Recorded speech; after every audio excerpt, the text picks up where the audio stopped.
Hello दोस्तों, स्वागत है आपका हमारे चैनल पे। अभी तक हमने जैव विविधता का ऑलमोस्ट सारा टॉपिक कवर कर लिया है। आज जो हम देखेंगे प्रमुख आंदोलन, ठीक है। पिछले 16 और 17 के जो आपके पेपर थे उसमें कुछ क्वेश्चंस इससे भी रिलेटेड थे, इसलिए इस बार हम इसको पूरी अच्छी तरीके से पढ़ लेते हैं। जितने भी आंदोलन हुए हैं हम उनके बारे में एक एक करके डिटेल से समझेंगे, ठीक है। तो चलिए स्टार्ट करते हैं आज का टॉपिक। एनवायरनमेंट से जुड़े, पर्यावरण से जुड़े जितने भी हमारे आंदोलन हुए हैं हम उनको सबको देखेंगे कि कौन सा आंदोलन कब हुआ और इस आंदोलन से प्रमुखता कौन सा व्यक्ति जुड़ा हुआ था, ये सारी चीज़ें हम देखेंगे, ठीक है। तो चलिए पहला आंदोलन लिखते हैं, विश्नोई आंदोलन।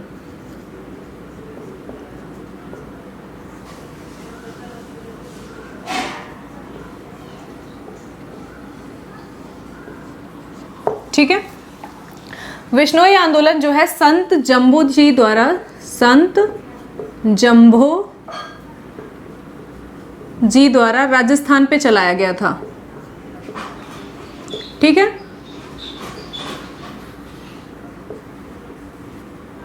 राजस्थान में चलाया गया था। विश्नोई आंदोलन भी एकदम पूरी तरीके से चिपको आंदोलन की तरह ही था। ऐसा कहा जाता है कि जो चिपको आंदोलन था वो विश्नोई आंदोलन से ही प्रेरित था। इसमें क्या था, एक गांव था, गांव का नाम था खेतड़ी, ठीक है। तो वहाँ के बहुत सारे लोग भी क्या हुए थे, पेड़ से लिपट गए थे। पेड़ को बचाने के लिए उन्होंने अपनी जान दे दी थी, ठीक है। तो एक गाँव है, गाँव का नाम भी लिख लीजिए, खेजड़ी या खिजड़ी बोलते हैं, ठीक है, खिजड़ी गाँव। और इसी आंदोलन से फेमस थी कौन, अमृता देवी विश्नोई। इन्होंने क्या किया था, अपनी 3 बेटियों के साथ इन्होंने पेड़ों को बचाने के लिए अपना बलिदान दे दिया था। तो विश्नोई आंदोलन किसके द्वारा स्टार्ट किया गया था, संत जम्बो जी द्वारा। ऐसा बोला जाता है कि जो चिपको आंदोलन था इसी आंदोलन से प्रेरित था, ठीक है।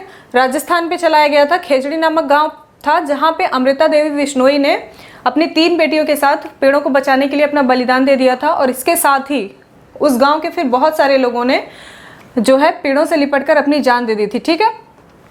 तो ये हो गया आपका विश्नोई आंदोलन। दूसरा लिखिए, चिपको आंदोलन।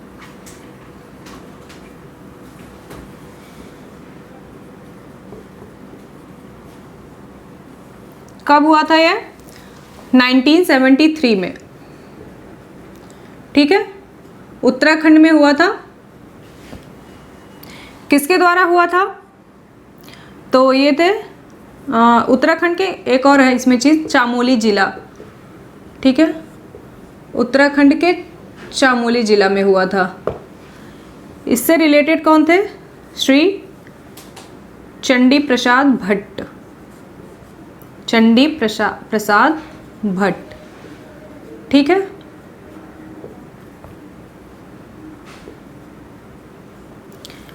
इसमें एक और इनके प्रमुख सहयोगी थे, उनका नाम था सुंदरलाल बहुगुणा।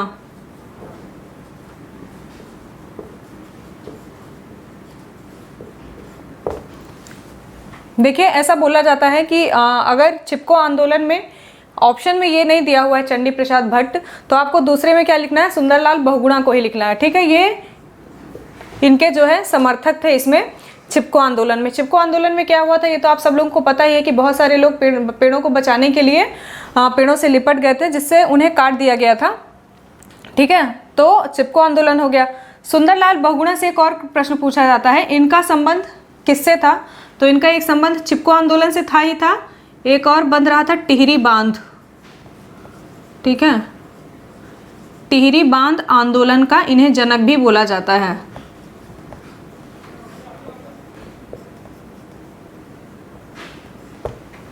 इतनी चीजें हो गई, हमने 2 आंदोलन देख लिए। एक हमारा विश्नोई आंदोलन हो गया, किसके द्वारा स्टार्ट किया गया, संत जम्बो जी द्वारा। राजस्थान में चलाया गया था, खेजड़ी नामक गांव पे। यहाँ पर अमृता देवी विश्नोई और उनकी 3 बेटियों ने पेड़ों को बचाने के लिए अपनी जान दी थी। उसके बाद यह घटनाक्रम ऐसा हुआ था कि बहुत सारे लोग जो है वो इनका अनुसरण करते हुए इन लोगों ने भी अपनी जान दे दी थी। तो इससे ही प्रेरित है, विश्नोई आंदोलन से ही प्रेरित एक आंदोलन है चिपको आंदोलन। बहुत ही फेमस है, ठीक है, और बहुत ही इंपॉर्टेंट भी है। तो 1973 में उत्तराखंड में चामोली जिला में यह हुआ था। इसको जो शुरुआत की थी या इसके प्रवर्तक जो थे वो श्री चंडी प्रसाद भट्ट थे। सुंदरलाल बहुगुणा भी इनके सहयोगी थे, ठीक है। और इनसे जो है टिहरी बांध आंदोलन का, इनको सुंदरलाल बहुगुणा को टिहरी बांध आंदोलन का जनक बोला जाता है। इतनी चीजें आपको समझ में आ गई। चलिए हम आगे और देख लेते हैं अगले अपने आंदोलन।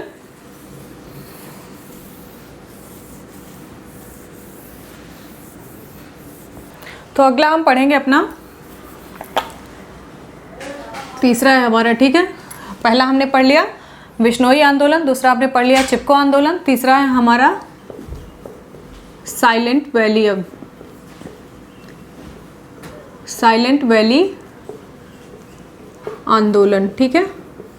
कब हुआ? तो 1973 में हुआ। देखिए क्या है ना, आप लोग सारे की डेट्स भी याद रखिएगा। हो सकता है आपको सही जोड़ी मिलाने के लिए आ जाए कि आपको ऊपर 4 आंदोलन दिए हैं और नीचे क्या है उनके सन दिए हुए हैं, तो इससे क्या हो आप उनकी जोड़ी भी मिला पाएँ। किसने इसको स्टार्ट किया था, उसके साथ साथ आपको ये याद रखना भी बहुत ज़रूरी है कि यह कब स्टार्ट हुआ था, ठीक है। तो यह साइलेंट वैली आंदोलन अब हुआ तो केरल में ही होगा, ठीक है। तो एक नदी है कुंती पुंज नदी, ठीक है। कुंती पुंज नदी पर एक बांध बनाया जाने था जिसे बोल रहे थे कुद्रेमुख जल विद्युत परियोजना। उसी के विरोध में साइलेंट वैली आंदोलन जो है 1973 पे चलाया गया था, ठीक है। तो कुंती पुंज नदी पर कुद्रेमुख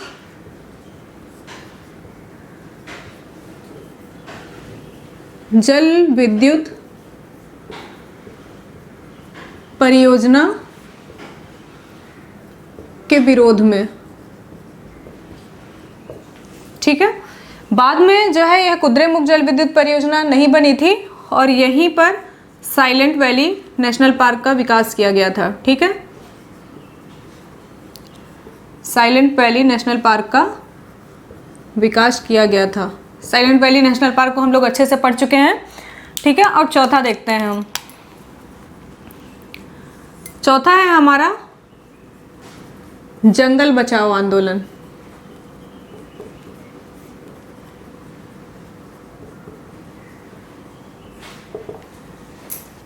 तो हुआ क्या था, यह आंदोलन मुख्यतः झारखंड में हुआ था, ठीक है। तो आंदोलन कहाँ हुआ? झारखंड में। कब हुआ? 1980 में। क्यों हुआ था? तो जो यहाँ की सरकार थी उन्होंने जो वहाँ के प्राकृतिक साल के वृक्ष थे, ठीक है, साल के वृक्ष को काट कर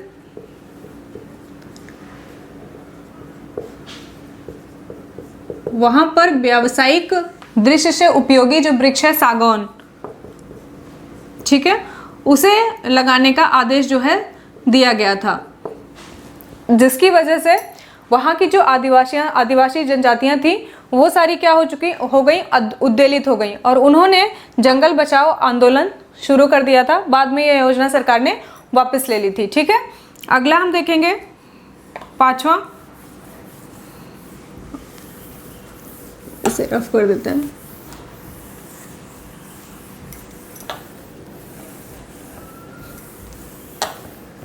चार हमने देख लिए, ठीक है। पांचवा देखिए नवदन्या आंदोलन।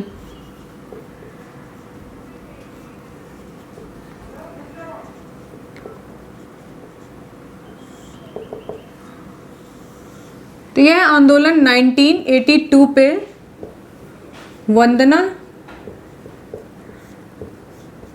शिवा द्वारा चलाया गया था,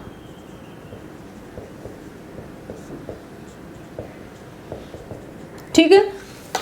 यह आंदोलन जो है वसुधैव कुटुंबकम के अर्थ पे चलाया गया था और इसमें लोगों को जैविक खेती के लिए प्रोत्साहित किया गया, ठीक है। दो चीज़ें ही याद रखनी है, वसुधैव कुटुंबकम के अर्थ पे चलाया गया था और जैविक खेती को इसमें प्रोत्साहन दिया गया था कि जैविक खेती ज़्यादा से ज़्यादा की जाए, जिससे क्या है मृदा हमारी धरती भी सुरक्षित रहे, क्योंकि जितने ज़्यादा हम रासायनिक चीज़ों का प्रयोग करते हैं, रासायनिक खाद बीजों का प्रयोग करते हैं, उससे क्या होता है हमारी मृदा का भी क्षरण होता है। तो इसी के लिए चलाया गया था वसुधैव कुटुंबकम के उसमें कि ज़्यादा से ज़्यादा हम लोग जो है जैविक खेती को अपने उपयोग में ला सकें, ठीक है। अगला था छठवां अपिक्को आंदोलन।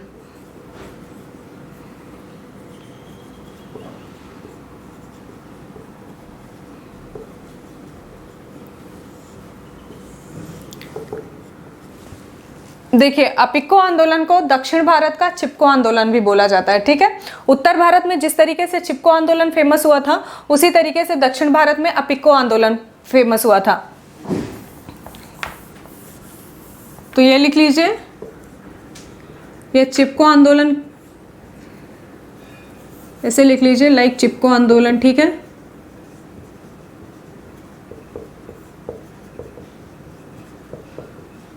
एक इंपॉर्टेंट चीज और लिख लीजिए कि इसे दक्षिण भारत का चिपको आंदोलन बोला जाता है।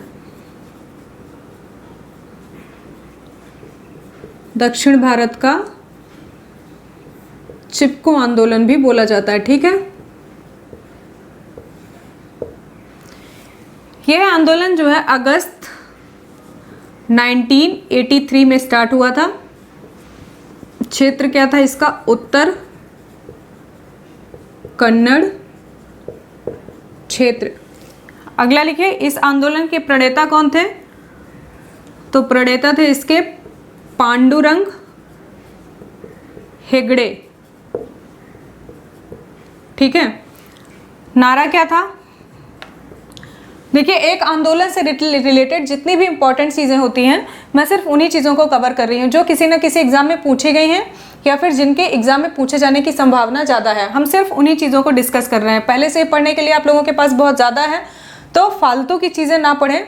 क्या पढ़ने से ज़्यादा इंपॉर्टेंट होता है हम किन चीज़ों को छोड़ दें, ठीक है। तो नारा क्या दिया था इन्होंने? बचाओ,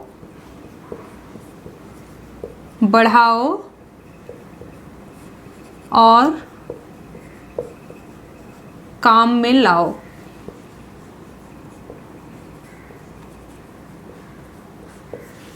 इतनी चीजें हो गई, हमने 5 देख लिए। छठवां देख लिया, क्या है हमारा? अपिको आंदोलन। बहुत ही ज्यादा इंपॉर्टेंट है, इससे रिलेटेड सारी चीजें आप लोग जो है याद रखिएगा। किसकी तरह है ये? चिपको आंदोलन की तरह ही है।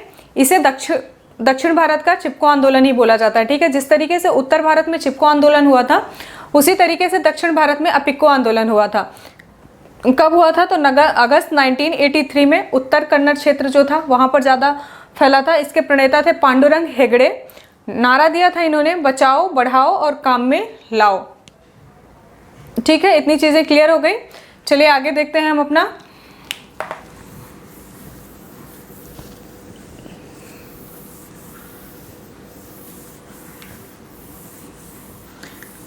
देखिए, इसके अलावा जो आपका ये पूछा जाता है ना, कौन जल पुरुष है, कौन किससे रिलेटेड थे, जैसे सलीम अली को पक्षी पुरुष बोला जाता है, राजेंद्र सिंह को जल पुरुष बोला जाता है।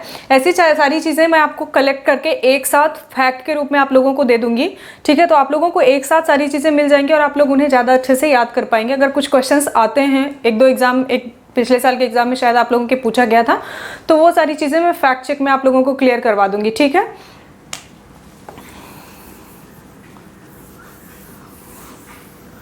अगला है हमारा नर्मदा बचाओ आंदोलन। बहुत ही फेमस आंदोलन हुआ था यह, ठीक है। और सबसे ज़्यादा जो इसमें नाम उभर के आया था वो था मेधा पाटनेकर का,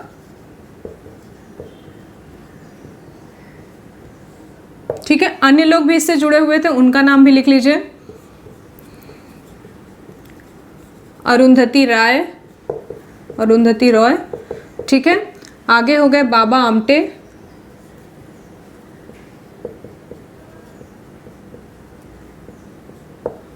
फिर अनिल पटेल,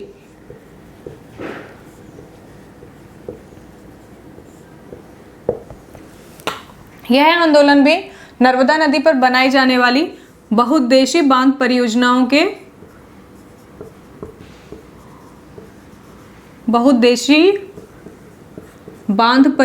के विरोध में बनाया गया था,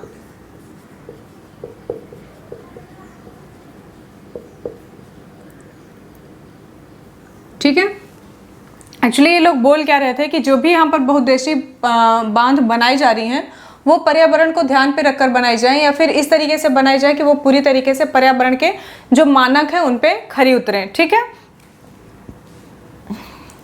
एक और क्वेश्चन पूछा जाता है, आप लोग लिख लीजिए। बाबा आमटे का फुल नाम क्या था?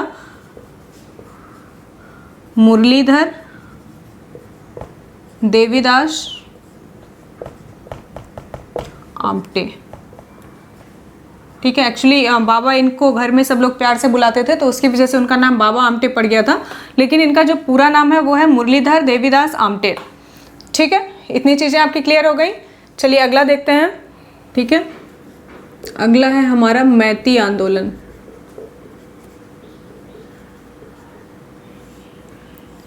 सबसे पहले आप लोग ये सोचिए कि मैती का अर्थ क्या होता है। तो मैती का अर्थ होता है मायका। यह आंदोलन जो है बहुत सारी कुमारी कन्याओं को लेकर चलाया गया था और इसीलिए इसका नाम मैती आंदोलन रखा गया था। ठीक है, तो 1994 में किसके द्वारा चलाया गया? कल्याण सिंह रावत। कहाँ पे चलाया गया? उत्तराखंड में। ठीक है, उत्तराखंड में चलाया गया था। यहाँ के जो पहाड़ थे वो अब धीरे धीरे क्या थे, अपनी हरियाली को खो रहे थे, तो उन्हीं हरियाली को वापस लाने के लिए मैती आंदोलन चलाया गया था। कल्याण सिंह रावत ने क्या किया, कुछ वहाँ की लड़कियों को इकट्ठा किया और उनसे जो है पेड़ लगवाने का कार्यक्रम शुरू किया था। ठीक है, इसीलिए इसे क्या बोला गया? मैती आंदोलन बोला गया। इसके आंदोलन को लेके जो लोगों को इकट्ठा करने में कई सारी भ्रांतियां हैं। कहीं कहा जाता है कि जब लड़की शादी करके अपने ससुराल जाती थी तो उससे पेड़ लगवाया जाता था। कहीं कहा जाता है कि बहुत सारी कुमारी कन्याओं को इकट्ठा करके इन्होंने यह आंदोलन चलाया था। लेकिन जो मेन इंपॉर्टेंट चीज़ है वो ये है कि कब चलाया गया था। तो 1994 में चलाया गया था। किसके द्वारा चलाया गया था? कल्याण सिंह रावत द्वारा चलाया गया था। कहाँ पर चलाया गया था? उत्तराखंड में। और मैती का अर्थ क्या होता है? मायका। ठीक है, इसमें होता क्या है, इस आंदोलन का अपना एक कोश होता है, अपना एक खुद का कोश होता है, जहां ये लोग पैसा अपना इकट्ठा करते हैं और जो भी पेड़ों को लगाने से लेके उनके बड़े होने तक जो भी खर्चा होता है तो ये जो इस आंदोलन का संगठन होता है वो पूरा करता है। ठीक है, यहाँ की जो अध्यक्षा होती है उसे बड़ी दीदी के नाम से जाना जाता है। ठीक है,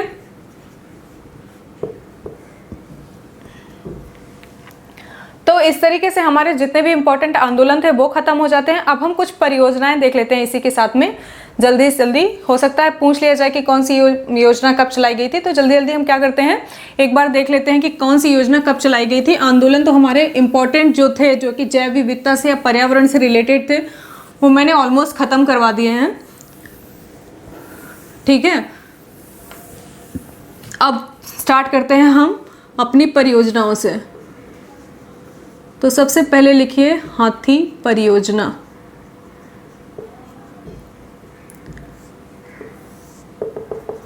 ठीक है, देखिए हाथी का जो दांत होता है, आइवरी बोलते हैं उसे, बहुत ही इंपॉर्टेंट होता है क्योंकि उससे विभिन्न प्रकार के गहने बनाए जाते हैं।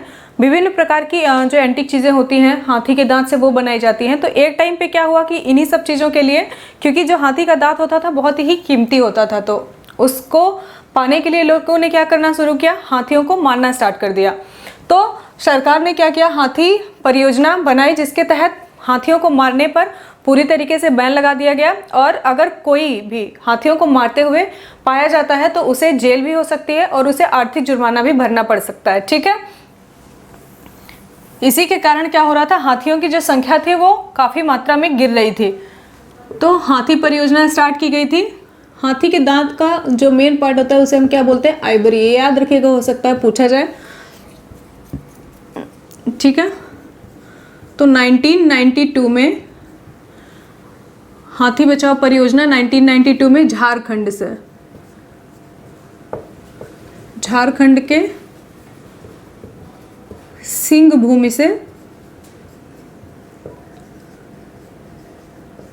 शुरू की गई। ठीक है, आपको पता है कि हाथी सर्वाधिक कहाँ मिलते हैं, कर्नाटक में। हम पढ़ चुके हैं जब हम अपना नेशनल पार्क और अभ्यारण्य देख रहे थे। ठीक है, और एक समिति भी है जो कि इम्पोर्टेंट है, पूछ लिया जाता है एग्जाम में कि यह समिति किससे रिलेटेड है, तो याद रखिएगा महेश रंग राजन समिति। इस समिति का गठन किसके लिए किया गया था, हाथी के प्रबंधन व संरक्षण के लिए। ठीक है, इतनी चीजें क्लियर हो गई। हाथी परियोजना जो थी, हाथी का जो दांत होता है उसे हम क्या बोलते हैं, आइवरी बोलते हैं। हाथी परियोजना 1992 में झारखंड के सिंहभूमि से शुरू की गई थी। कहाँ पे, कर्नाटक पे। महेश रंगराजन समिति जो है वो हाथी के प्रबंधन और संरक्षण से रिलेटेड है। इतनी सारी चीजें इंपॉर्टेंट है, आप लोग याद रखिएगा। इसके अलावा हमने एक नेशनल पार्क पढ़ते टाइम, अभ्यारण्य पढ़ते टाइम एक पढ़ा था कि जो बनरघट्टा नेशनल पार्क है वहाँ पर सबसे बड़े हाथी पार्क का जो है हाथी पार्क को वहाँ पे विकसित किया जा रहा है। ठीक है, इतनी सारी चीजें आपकी क्लियर हो गई। दूसरा देखिए,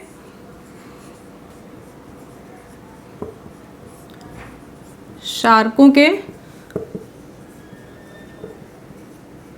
संरक्षण हेतु। ठीक है, शार्कों के संरक्षण हेतु भी एक शार्क के लिए एक योजना चलाई गई थी। इसका नाम क्या है, फिंच नेचुरली अटैच्ड विथ।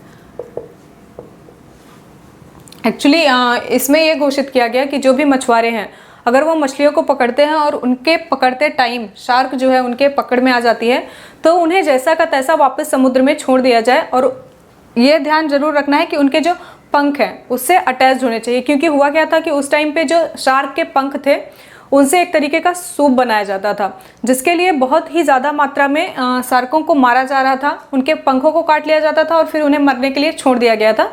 तो सरकार के द्वारा यह योजना चलाई गई थी जिससे कि शार्कों को बचाया जा सके। आप लोगों को पता ही होगा कि शार्क जो है वो एक टाइम पे बहुत ही कम बच्चे पैदा करती है, जिससे वैसे भी इनकी गिनती आंकड़ों में बहुत कम होती है शार्क मछलियों की। ठीक है, तो इसलिए शार्क के संरक्षण हेतु सरकार ने योजना चलाई थी जिसका नाम था फिंच नेचुरली अटैच्ड विद। अगर ऐसा कुछ क्वेश्चन आता है कि ये योजना किससे संबंधित है तो याद रखिएगा शार्कों के संरक्षण से संबंधित थी। ठीक है, इतनी चीजें क्लियर हो गई। चलिए आगे देखते हैं।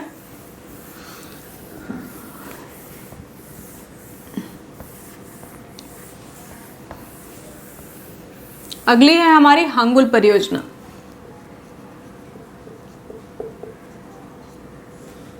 हांगुल परियोजना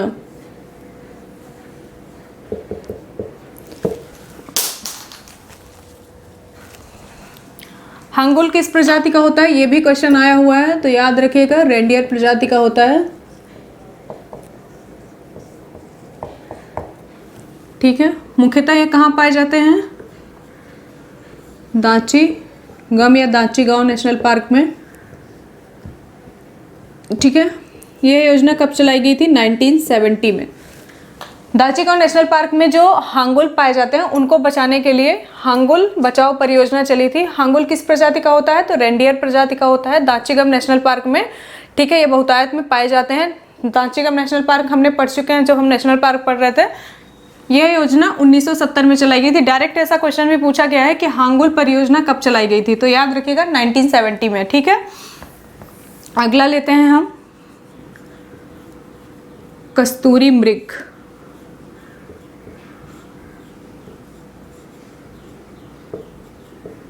परियोजना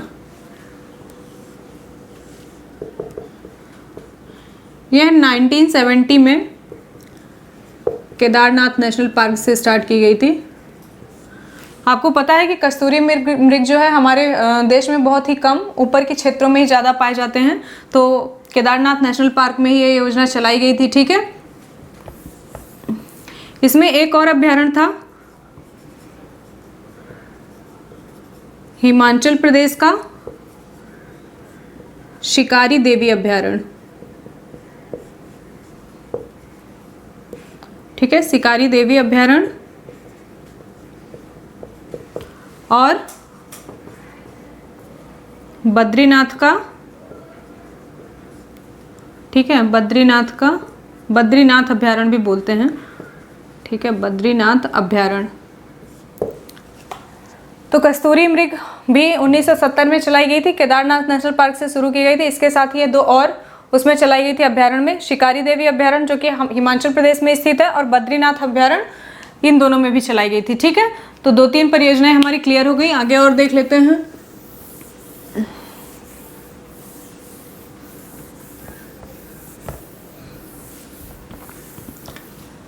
लाल पंडा।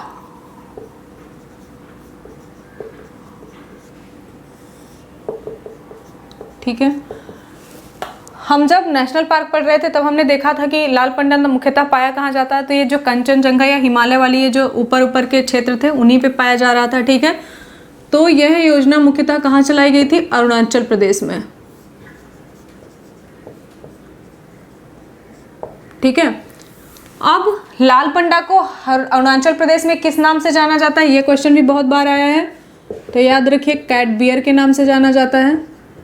ठीक है, यह योजना 1996 में WWF, इसके बारे में भी हम पढ़ चुके हैं। ठीक है, इसका लोगो जो है वो लाल पंडा का है।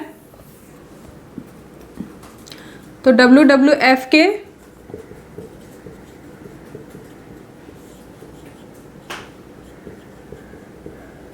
सहयोग से चलाई गई थी। ठीक है, इतनी चीजें याद हो गई। अब अगला देखिए, प्रोजेक्ट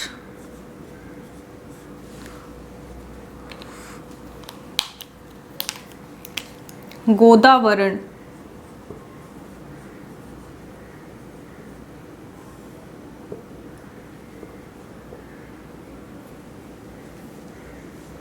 इसे बोला जाता है द गोदावरण को ही हम बोलते हैं क्या? द ग्रेट इंडियन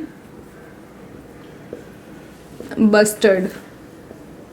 ठीक है, यह योजना किसके द्वारा चलाई गई थी? तो राजस्थान सरकार के द्वारा सबसे पहले चलाई गई थी, क्योंकि यहाँ पर जो द ग्रेट इंडियन बस्टर्ड होता है उसे ही हम किसके नाम से जानते हैं? गोदावरण के नाम से जानते हैं। एक्चुअली इसकी भी प्रजातियां जो है वो बहुत कम बची थी, विलुप्त प्राय श्रेणी में यह शामिल हो चुका था। तो इसको बचाने के लिए ही राजस्थान सरकार ने प्रोजेक्ट गोदावरण जो है वो लेके आए थे।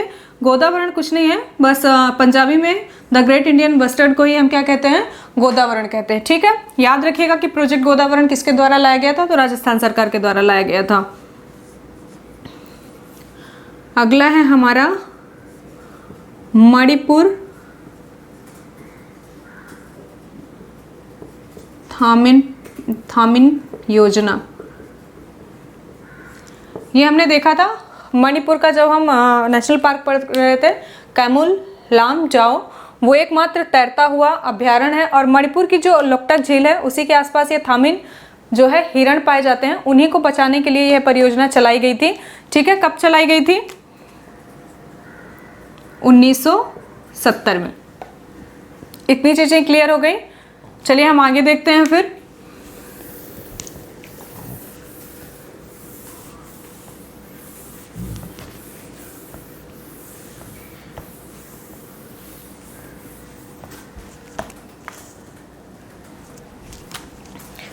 अगला है हमारा कछुआ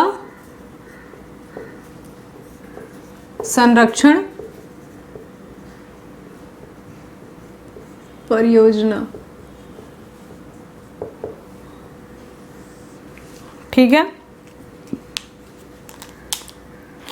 कछुए की एक प्रजाति होती है ओडिल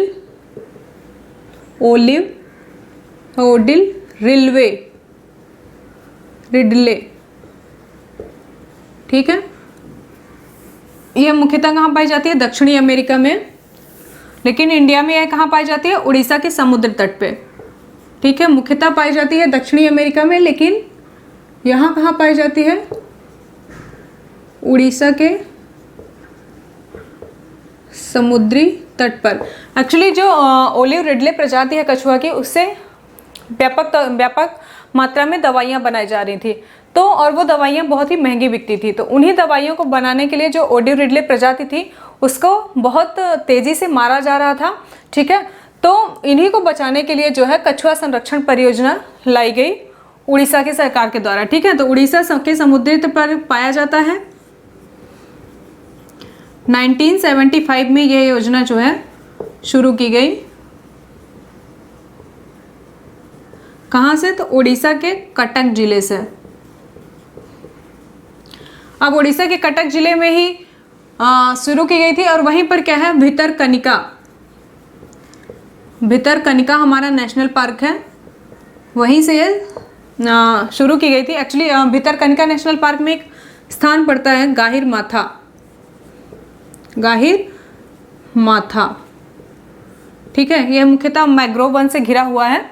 तो यहाँ पर जो प्रजाति पाई जाती है कछुओं की, वो उसे हम बोलते हैं ओलिव रिडले।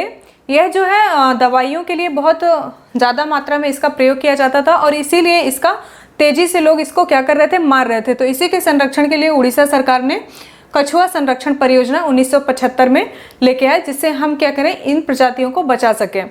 ठीक है, इतनी चीज़ें क्लियर हो गई। चलिए आगे देखते हैं। जितनी भी संरक्षण परियोजनाएं हैं हम उनको एक एक करके सबको देख लेंगे। तो अगर इनसे कोई भी आपका क्वेश्चन बनता है तो वो नहीं छूटना चाहिए।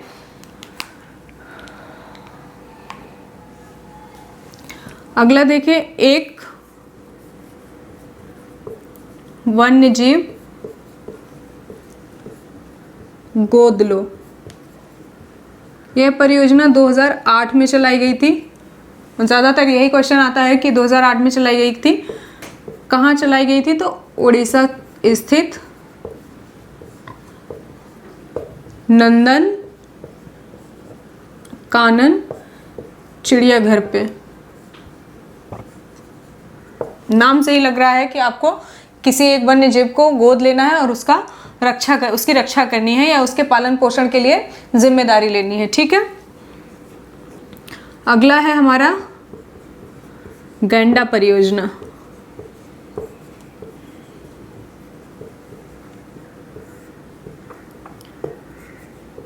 भारत में मुख्यतः जो सबसे ज़्यादा पाया जाता है वो कौन सा है?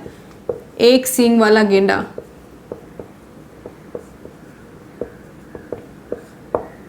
ठीक है, तो गैंडा परियोजना कब चालू की गई? 1987 में। ठीक है, कहाँ पे? मानस नेशनल पार्क में। उसके बाद कांजीरंगा,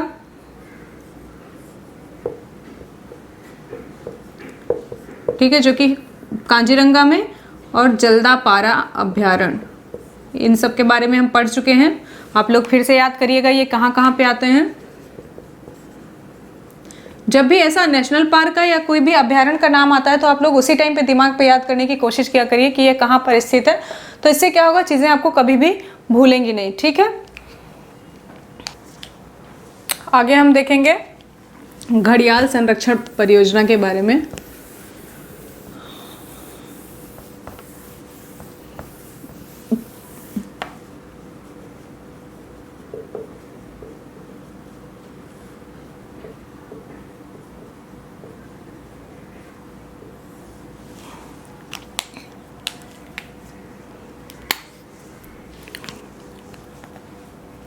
घड़ियाल संरक्षण परियोजना जो है मुख्यतः रिलेटेड किससे थी? तो घड़ियालों के संरक्षण से थी।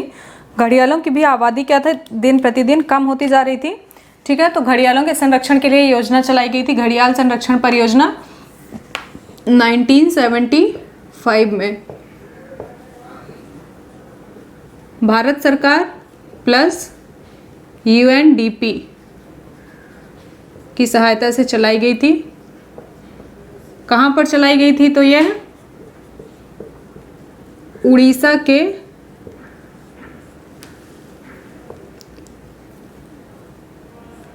उड़ीसा में चलाई गई थी। ठीक है, यह एक और चीज़ लिख लीजिए, उड़ीसा के तिकरपाड़ा नामक स्थान से।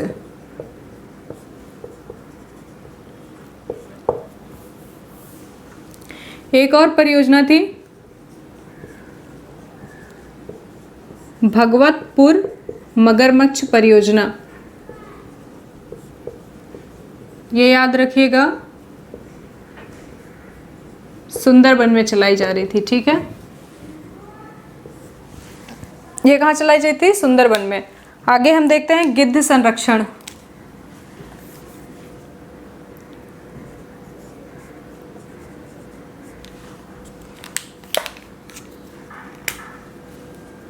गिद्ध संरक्षण परियोजना।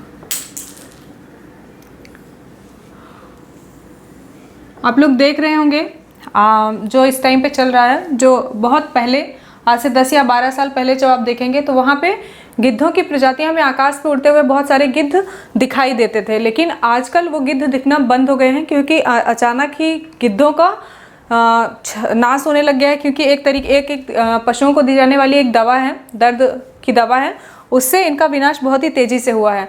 और हमारे पारिस्थितिकी तंत्र के लिए गिद्ध जो है वो बहुत ही ज़्यादा इम्पॉर्टेंट है, क्योंकि जब भी कोई पशु मर जाता है तो उसे काटने फाड़ने का काम जो है वो गिद्धों के द्वारा ही किया जाता है, जिससे वो जल्दी सड़ के मिट्टी में मिल जाते हैं। ठीक है, तो गिद्ध जो है वो पारिस्थितिकी तंत्र के लिए बहुत ही ज़्यादा इम्पॉर्टेंट है, लेकिन अभी आज के उसमें टाइम पे बहुत ही कम गिद्ध बचे हुए हैं, तो इसलिए गिद्ध संरक्षण परियोजना जो है वो चलाई गई थी। कहाँ की सरकार द्वारा इसका पहल की गई थी? तो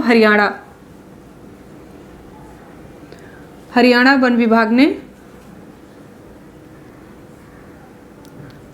ठीक है। इसमें एक MOU साइन किया गया था, किसके? हरियाणा वन विभाग और BNHS, Bombay natural history society के बीच में एक मेमोरेंडम ऑफ अंडरस्टैंडिंग जो है वो साइन की गई थी। कब? 2006 में। तो गिद्धों का क्षरण किस लिए हो रहा है, ये भी एक इम्पॉर्टेंट क्वेश्चन होता है, तो याद रख लीजिएगा कि पशुओं को दी जाने वाली, बहुत बार ये क्वेश्चन आया है, पशुओं को दी जाने वाली दर्द निवारक दवा, ठीक है, क्या नाम है उसका? डिफ्लोफेनेक या डिप्टोक्नान बोलते हैं, डिफ्लोफेनेक। एक और होती है मॉनस्टेरॉइड एंटी, ये दोनों ही पशुओं को दी जाने वाली दर्द निरोधक दवा है। वर्तमान में सरकार ने इनके उपयोग पर प्रतिबंध लगा के रखा है। ठीक है, एंटी इन्फ्लेमेटरी ड्रग, ठीक है। इससे रिलेटेड कुछ और चीज़ें हैं, हम यहाँ देख लेते हैं।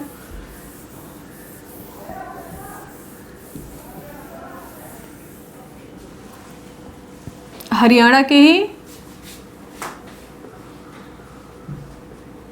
पंचकुला जिले में, ठीक है, हरियाणा के पंचकुला जिले में एशिया के पहले जिप्स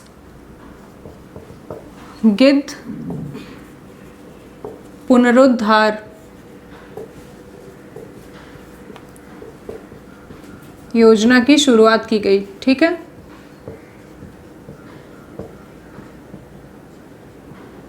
कहाँ पे?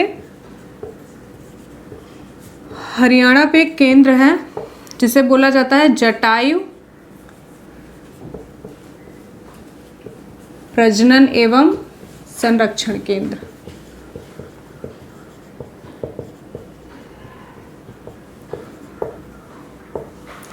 ठीक है, तो हरियाणा के पंचकुला जिले में एशिया के पहले जिप्स गिद्ध पुनरुद्धार योजना की शुरुआत की गई थी, हरियाणा के जटायु प्रजनन एवं संरक्षण केंद्र से। ठीक है, इतनी चीज़ें क्लियर हो गई। अब एक और हमारा इंपॉर्टेंट बचा हुआ है, हम उसे भी जल्दी से देख लेते हैं।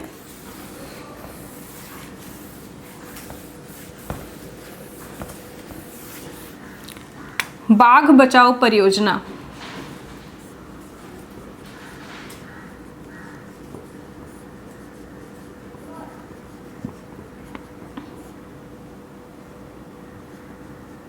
ठीक है, भारत में इसकी शुरुआत की गई थी 1973 में,